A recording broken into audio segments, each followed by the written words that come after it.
कृषी विभाग, जिल्हा परिषद, महाराष्ट्र शासन आणि पी.डी. पाटील फाउंडेशन कूर यांच्या संयुक्त विद्यमाने शेतकऱ्यांना नवकृषी तंत्रज्ञानाबाबत मार्गदर्शन होण्याच्या उद्देशाने जिल्हा परिषद सदस्य जीवनदादा पाटील यांच्या संकल्पनेतून भुदरगड तालुक्यातील कूर येथे जीवन कृषी प्रदर्शन 2019चे आयोजन करण्यात आले आहे। कूर एसटी स्टँड नजीकच्या मैदानावर आज या प्रदर्शनास प्रारंभ झाला।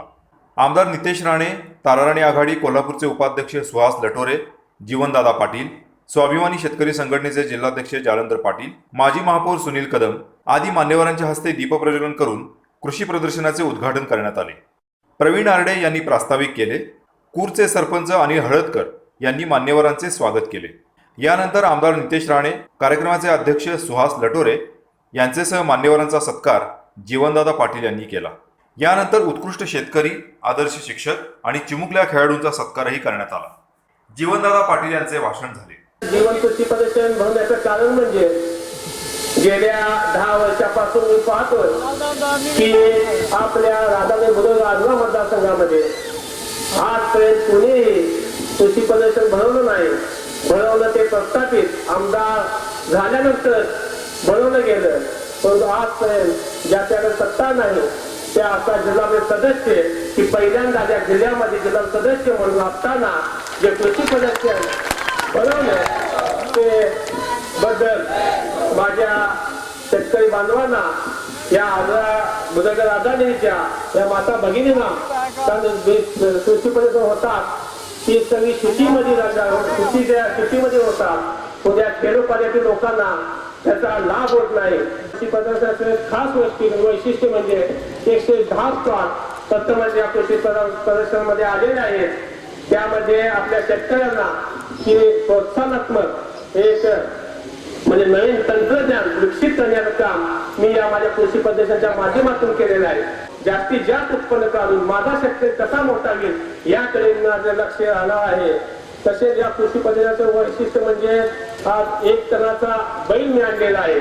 पहिल्यांदा हा बैल भारतातील सर्वात मोठा बैल म्हणून या ओळखला जातो। एकदा झालेला आमदार दुसऱ्यांदा आमदार होत नाही, हा इतिहास या मतदारसंघाचा आहे। आणि मतदारसंघ एवढा ठीक नाही की या मतदारसंघामध्ये काम या ज्या त्या योजनेचे काम पाहिलं त्यांच्या कामाच्या जोरावर त्या मतदारसंघाचं भविष्य अवलंबून असतं। आज पाहिलं तर आजराहून जवळजवळ 1000 युवक या कार्यक्रमाला हजर झालेले आहेत। त्यांचं सुद्धा मी अभिनंदन करतो की या युवक संघटनेच्या जोरावर उद्याची जी आमदारकी आहे ती मी लढवणार आहे। आणि ज्येष्ठांचा आशीर्वाद व माता भगिनींचा असणारा मला पाठिंबा व प्रत्येक गावातून असणारा युवक संघटना माझ्या पाठीशी या तिन्ही तालुक्यामध्ये भक्कम आहे साहेब। आणि त्या जोरावरच उद्याची निवडणूक मी 100% साहेब लढवणार आहे। आज इथे बसलेली माझी सर्वसामान्य जनता किंवा योग्य ते मंडळी ते उद्याच्या या प्रस्थापनाला धडाशी करतील अशा प्रकारची ग्वाही मी या कृषी प्रदर्शनाच्या निमित्ताने करतो। तसेच राधानगरी बुधरगड मतदारसंघातील माझ्या माता भगिनीच्या जे मोठा गंभीर प्रश्न आहे की जे शेतीमध्ये त्यांना 70% पगारावर राबायला लागते, त्यासाठी ज्यावेळी मी विधानसभेमध्ये जाईल त्यासाठी मी अनिल साहेब तुमच्या पाठिंब्यावर तुमच्या ताकदीवर जे प्रश्न सोडण्यासाठी 100% प्रयत्नशील आहोत अशा प्रकारची ग्वाही या माझ्या माता भगिनींना देतो। आणि जो युवकांचा बेरोजगारीचा प्रश्न आहे तो अतिशय गंभीर प्रश्न या माझ्या तिन्ही मतदारसंघामध्ये आहे, तो सुद्धा सोडवण्यासाठी मी 100% प्रयत्न करीन अशी ग्वाही मी या माझ्या युवक बांधवांना देतो। राणे साहेब, मी एवढंच सांगतो की आता माझं ठरलंय नक्की आणि उमेदवारी पक्की। या जिल्हा परिषद मतदारसंघामध्ये या 1.5 वर्षाच्या कालावधीमध्ये मी 5,30,00,000चा विकास केलेला आहे। जर तुम्ही मला आमदार केलं तर पहिल्या वर्षी शेकडो कोटीचा निधी मी आपल्या मतदारसंघामध्ये आणल्याशिवाय आणणार नाही। आज पाहिलं तर कृषी प्रदर्शनाच्या माध्यमातून आज 35 लिटर जे दूध येणारी गाय आत्ताच आलेली आहे, ते सुद्धा आपल्या कृषी पदार्थाचं अभिषेक असेल। आणि अशीच साथ द्या, एकदा साथ द्या, 5 वर्ष तुमच्यासाठी सेवक म्हणून काम करेन अशा प्रकारची ग्वाही मी आपल्याला देतो।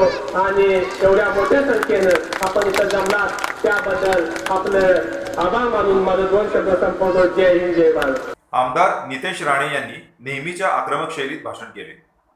एका तरुण नेत्याने आपल्या राज्याच्या भागातल्या शेतकऱ्यांसाठी हे उचललेले अतिशय कौतुकास्पद असलं पाऊल आहे. कृषी पद्धतीच्या माध्यमातून चांगल्यातले चांगले वेगवेगळे शेती संदर्भातले आणि वेगवेगळे कृषी संदर्भातले वेगवेगळे स्टॉल इथे उभा करून या भागातल्या शेतकऱ्यांना एक वेगळी दिशा देण्याचं काम या माध्यमातून त्यांच्या इकडून होत आहे.